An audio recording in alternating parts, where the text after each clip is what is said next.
बताइए विधायक जी, आज की जो प्रेस कॉन्फ्रेंस का मजमून क्या है? आज उद्घाटन है दफ्तर का।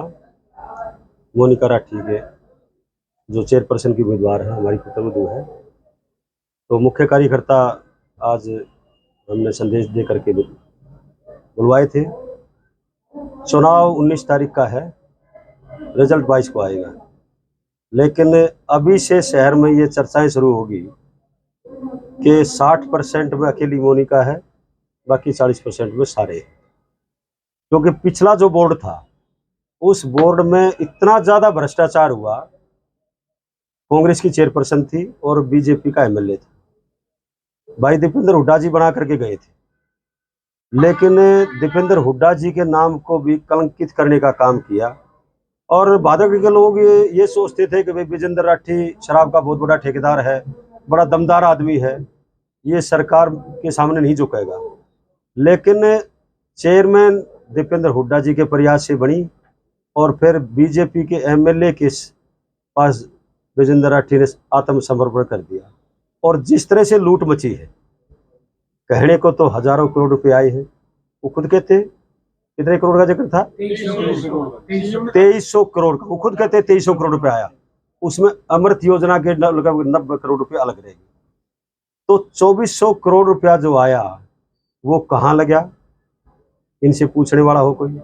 ये मिलकर के खा गए, लूट मचाई है इन्होंने। जो 2 उम्मीदवार और एक बीजेपी का, एक कांग्रेस समर्थित है, क्योंकि सिंबल उसके पास है नहीं, वो भी कांग्रेस समर्थित जो उम्मीदवार है वो भी उस लूट में शामिल था। वो पहले भी चेयरमैन रहा है, उसके टाइम पे बहुत बड़े घोटाले हुए थे, नक्शा घोटाला हुआ, जेल में जाना पड़ा था वाइस चेयरमैन को, क्योंकि नक्शा कमेटी का वो उस टाइम पर जब वो चेयरमैन था तो उस टाइम पर नरेश कौशिक पार्षद था। ये दोनों मिलकर घोटाले किया करते थे। अब अगर कहीं से मान लो दाव लग गया तो फिर भादवगढ़ को लूटेंगे, वो तो जीतते फिर कौशिक से हाथ मिला लेगा। तो इसलिए भादवगढ़ की जनता अच्छी तरह से जानती है कि किस तरह से इन्होंने भादवगढ़ को लूटा है। चोरी नहीं, डाके डाले। 2300 करोड़ रुपया कहाँ लग गया बताओ तो सही। हमारी सरकार के टाइम पे जो रोड बने थे, चौधरी ओम प्रकाश चौटाला जी सरकार थी, जो सड़कें बनी थी 20-20, 22-22 साल पहले, उसमें एक रोड ही नहीं उखड़ी। और ये जो गलियां सड़कें बनाते हैं ये 1 साल नहीं चलती। इसका कारण क्या है? सारी सड़कें इन्होंने जबरदस्ती तोड़ दी, अमृत योजना के नाम पर, पाइप डालने के नाम पर। रेलवे रोड है 22 साल पहले बना था, रोड ही नहीं उखड़ी एक भी। और सबसे ज्यादा भारी व्हीकल वहां से जाते माल गोदाम रोड से सामान लेकर के। नजफगढ़ रोड है, मेन बाजार का रोड है, कबाड़ी बाजार का रोड है, मांडोठी बाजार का रोड है। सारी सड़कें जो हमारे टाइम पे बनी थी वे आज तक नहीं खुड़ी, इन्होंने जबरदस्ती उखाड़ दी। चारों तरफ धुआंधार उड़ रहा है बातेगढ़ में, कोई विकास की तरफ ध्यान नहीं है। ये तो केवल लूटने के लिए राजनीति करते हैं, विकास के लिए कोई ध्यान नहीं। ये तो खुद कहते हैं हम तो, हमारा तो बिजनेस है राजनीति। ये मैं नहीं कर 5 वार्ड के लोग जब इनके पास गए थे, रवि खत्री जी के पास, तो उन्होंने खुद कहा था, 5 वार्ड के लोगों ने कहा भाई आपको पहले बना दिया हमने 2 बार, अब हम किसी और को। बोला मेरा बिजनेस है राजनीति, मेरा पेशा है। जो राजनीति को अपना पेशा बिजनेस मानते हो वो विकास की तरफ ध्यान नहीं दे सकते, वो तो उसका काम तो लूटने का रहेगा। इसलिए भादवगढ़ की जनता अच्छी तरह से महसूस करती है कि गलत लोगों के हाथ में अगर ताकत आ गई तो भादवगढ़ का और बुरा हाल कर देंगे। इन्होंने पहले ही भादवगढ़ को भादवगढ़ को 6 साल में 20 साल पीछे कर दिया, कोई काम नहीं कराया। कोई ऐसा प्रोजेक्ट बताओ तो सही, क्या करा दिया? कुछ नहीं करा।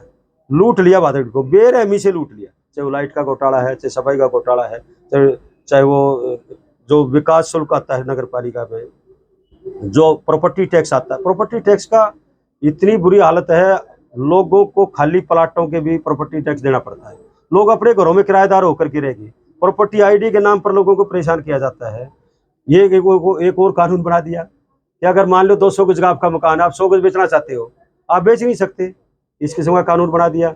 गरीब आदमी ने कोई अपने बच्चों की पढ़ाई करानी है, कोई अपने बेटी के हाथ पीड़े करने हैं, और कोई काम है, कोई बुजुर्ग बीमार हो गया उसकी दवाई के लिए, हॉस्पिटल के लिए पैसा चाहिए, तो जो सोचा बोले तो 200 गज का चल 100 गज बेच दे भाई, वो नहीं बेच सकते, पूरा बेचो। ये क्या का कानून है? भ्रष्टाचार चरम सीमा पर है पूरे हरियाणा में, और विशेष तौर पर भादवगढ़ में। तहसीलदार 300-300 रुपये गज मांगता है, आप सबको पता है इस बात का। कौन आवाज उठाता है सिवाय हमारे, और कोई बोलता ही नहीं है। ये सारे आपस में मिले हुए हैं। इसलिए भादवगढ़ की जनता ने महसूस किया है कि भाई ये आपस में मिले हुए सारे नफे सिंह राठी इस जनता को मुक्ति दिला सकता है, और हम ही आवाज़ उठाते हैं शुरू से लेकर आखिर तक, और तो कोई बोलता नहीं सरकार के घोटालों के खिलाफ। इसलिए मोनिका राठी 100% नहीं 150% जीतेगी, जनता के आशीर्वाद से जीतेगी, भारी बहुमत से जीतेगी, मुझे पूरा विश्वास। और जनता साथ है हमारे, क्योंकि हमने कई जगह जो दूसरी पार्टी के निर्दलीय लड़ रहे हैं, हमने उनको इसलिए समर्थन दे रखा है, हम नहीं जाते वो किस पार्टी में है, कि वो सामाजिक लोग हैं, सामाजिक लोगों को भी हमने कई वार्डों में समर्थन दे रखा है। इसलिए बढ़िया इलेक्शन होगा, शांति प्रिय। हम तो अपने सारे कार्यकर्ताओं कहते हैं शांति प्रिय चुनाव लड़ना है। अगर सरकार की तरफ से या किसी दूसरी तरफ से कोई गुंडागर्दी करने की कोशिश करेगा तो फिर हमारा कार्यकर्ता कमजोर नहीं है, हमारा कार्यकर्ता बुज़दिल नहीं है। हमारा पर्सनल जो है हमारे कार्यकर्ता, मैं कहता हूँ सारी जगह कि शांति प्रिय चुनाव लड़ना है, लेकिन अगर गुंडागर्दी करने की कोशिश करी तो हमारे कार्यकर्ता बर्दाश्त नहीं करेंगे। Thank you. 18 नगर परिषद और 28 नगर पालिकाओं का चुनाव, कितने नगर परिषदों में आपके कैंडिडेट हैं जो अध्यक्ष पद के लिए? देखिए, कई जगह हमने जब कांग्रेस के प्रधान चौधरी उदय भान जी का बयान आया, 2-3 बार आया कि भाई हम सिंबल पर चुनाव लड़ाएंगे, पार्षद का भी और चेयरमैन का भी आया था। उसके बाद हमने भी कह दिया था कि भाई हम भी सिंबल पर चुनाव लड़ेंगे, पार्षद का भी चेयरमैन का भी। उसके बाद कांग्रेस बैक मार गई, ना उन्होंने पार्षद का चुनाव सिंबल पर लड़ाया और ना चेयरपर्सन का चुनाव सिंबल पर लड़ाया।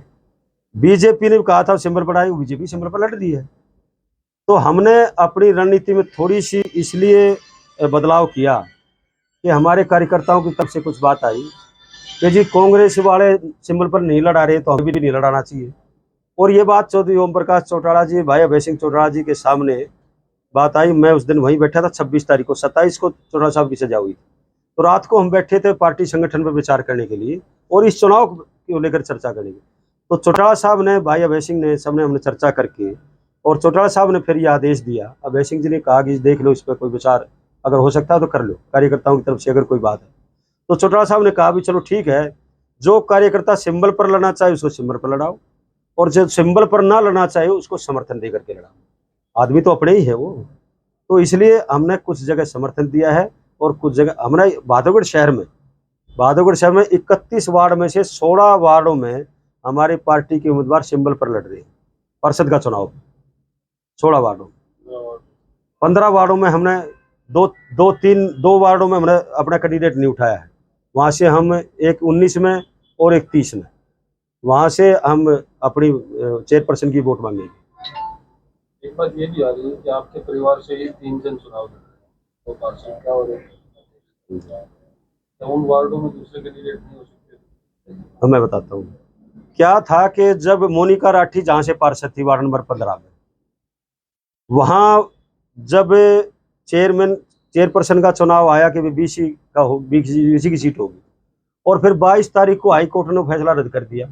उसके बाद में हमारी पार्टी के 4-5 लोग जो पार्टी का अच्छा काम कर रहे थे, अब भी कर रहे हैं, उनमें से भाई स्वाभाविक है कि भाई जब सीट खाली होगी तो उनका भी मन करेगा इस बात के लिए। तो उनमें से टिकटार्थी बन गए कहीं, और टिकटार्थी बन गए तो मैंने उनको बैठा करके समझाया तो मेरे सामने तो उन्होंने हाँ कर ली कि जो आपको इनमें से जो कहोगे वो हम मान लेंगे। और फिर आपस में जो मेरे पास रिपोर्ट आई वो ठीक नहीं थी। फिर मैंने वार्ड के 60-70 लोगों को बुलवाया, ये प्रधान जी बैठे हरिओम जी, ये 60-70 लोगों को मैंने बुलाया। मैं क्या भाई आप फैसला दो कि हम क्या करें, क्योंकि वार्ड नंबर 15 से हमारी सबसे ज़्यादा वोट आएंगी, इसमें कोई दो राय नहीं है। पिछली बार भी हमने वार्ड नंबर 15 से जीत दर्ज करी थी, और आपकी जानकारी के लिए बता दूं उस वार्ड में जहाँ 5400-5500 वोट है, वहाँ जाट, अगर बिरादरीवाद की बात करने वाले लोगों को बताना चाहता हूँ मैं कि वहाँ जाटों की 400 वोट हैं, और 4 जाट खड़े थे पिछली बार, 4 जाट खड़े थे और 400 वोट थी कुल टोटल मिलाकर। उसके बावजूद भी वहां से लोगों ने प्यार दे करके हमारे को जिताने का काम किया। अब की बार तो और ज्यादा वोट मिलने की संभावना है। तो उन 50-60-70 जो लोग मैंने बुलाए, उन्होंने ये राय दी कि जी देखो, आप अपने घर से लड़ाओगे तो मोनिका राठी को ज्यादा वोट मिलेंगे, और अगर किसी और को लड़ाओगे, हम तो सारे बैठे हैं, तो फिर कम वोट मिलेगी। इस बात को मद्देनजर रखते हुए हम आपसे निवेदन करते हुए कोई किसी को घर पर लड़ा ले। मैंने अपने बेटे भूपेंद्र की वाइफ का जो कागज तैयार करवाए थे, वो कागज तैयार करवाए थे कवरिंग कैंडिडेट के लिए, समझे, और कवरिंग का भरवाया भी उसका हमने। फिर उसका कवरिंग के साथ साथ हमने अचानक फैसला बदलना पड़ा और आखिरी वाले दिन ये फैसला बदला कि चलो हम लड़ा देते। हमने पार्षद लड़ाने से कोई, पार्षद तो नफे सिंह राठी बिना इलेक्शन के भी 5-5 बनाए हैं हमने, बनाए कि नहीं। हमारे लिए पार्षद वाली बात नहीं है, हमारे लिए है कि चेयरमैन में ज्यादा वोट कैसे मिले, मुख्य कारण ये रहा। और दूसरा जो आप कह रहे हो मेरे बेटा एक लड़ा है, आखिरी वाले दिन भरया है, 3 बजन में कुछ मिनट थी जो भरया हो, वो इसलिए भरया कि उस वार्ड में वो तकरीबन पूर्वांचल के लोग और उत्तरांचल के लोग वो वार्ड है, वो वहाँ लोकल वोट कम है, 2700 के करीब वोट हैं, जहाँ लगभग 1100 वोट हैं छोटू रामनगर में, बाकी की वोट इस साइड में है। तो वहाँ से हमने एक लेडी को तैयार कर रखा था, सोनी शर्मा। वो आर्थिक तौर पे उसकी हालत ठीक नहीं थी और हमने उसको मदद करने के लिए कह भी दिया था। लेकिन जब कांग्रेस का एक पहले जो पार्षद रहा है रविंद्र जाखड़, वो नॉमिनेशन की डेट से 1 दिन पहले उस वार्ड में घूमना उसने शुरू कर दिया और ये कहा कि भाई मैं चुनाव लड़ूंगा। तब वहाँ के कार्यकर्ताओं ने बुला करके हमारे को ये कहा कि जी उम्मीदवार मजबूत देना पड़ेगा, क्योंकि वो प्रॉपर्टी डीलर आ गया, वो करोड़ों रुपए खर्च करेगा। तो इस बात को लेकर के डॉक्टर सुखबीर सिंह परनाला हैं, जो वहाँ वो तीनों वार्ड देखते हैं, 10, 11, 12, 9, 10, 11, उन्होंने ये सजेस्ट किया कि जी मैं अपने उनके सामने कहा कि भाई मैं अपने भतीजे को लड़ा दूं। बोला जी लड़ा दो, 100% जीतेगा, हमने तो विकास चाहिए, हमने काम चाहिए। उसने अपने भतीजे से बोला ठीक है मैं लड़ा दूंगा। उसने अपने भतीजे से पूछा कि इतना चुनाव लड़ना है, बोले मैं ना लड़ूँ। अब वो दिक्कत आ गई, वो फिर मेरे पास आया, बोला यो भी तो भतीजा है जितेंद्र, इसने लड़ा दो। मैं कहा लड़ा दो। 3 बजन में 10-20 मिनट थी जब ये फार्म भरकाया है और वहां जाखड़ भी खड़ा था। जब जाखड़ इसने कहा जाखड़ भी खड़ा, बोला मेरी बात कर, मैं जाखड़ के मन में आगी तरह, बोला 4 वार्ड मैंने छोड़ दिया। मैं कहा मत छोड़ता तू, मैंने कही थी तेरे तो छोड़ दे। मैं कहा क्या फायदा होगा तेरा, तू मगा आ रहा है, तू क्यों लट्टे पट्टे। खैर वो चलो, वो कहने लगा जी मेरा राजनीति का हिस्सा है, चलो कोई बात नहीं, ये तो राजनीति का हिस्सा है, इसकी कोई बात नहीं है। तो हम तो सारी जगह बड़ी हमारे कार्यकर्ता मजबूती से चुनाव लड़ेंगे और जीत निश्चित है। भादोगढ़ी की जनता हमें जिताने का काम करेगी। तो नगर परिषद के अध्यक्ष की एक कुर्सी, आपको विधानसभा की कुर्सी मिल जाएगी, ये आगे की बात नहीं, मैं बता दूं, सुनो, नो, ये लड़ाई है यहाँ तक की, आगे का फैसला तो जनता करेगी। उससे पहले तो MP का चुनाव आ जाएगा, उससे पहले तो मेंबर पार्लियामेंट का चुनाव आ जाएगा। ये लड़ाई यहाँ की है, ये लड़ाई ऊपर की नहीं है। ऊपर वाले में पता नहीं क्या समीकरण बैठेंगे, वो अलग मैटर है। तो इसलिए हम तो जनता से यही अपील करते हैं कि शहर की भलाई के लिए लुटेरे और कमेरे का मुकाबला करो और सारी बात छोड़ दो। लुटेरा कौन और कमेरा कौन। धन्यवाद।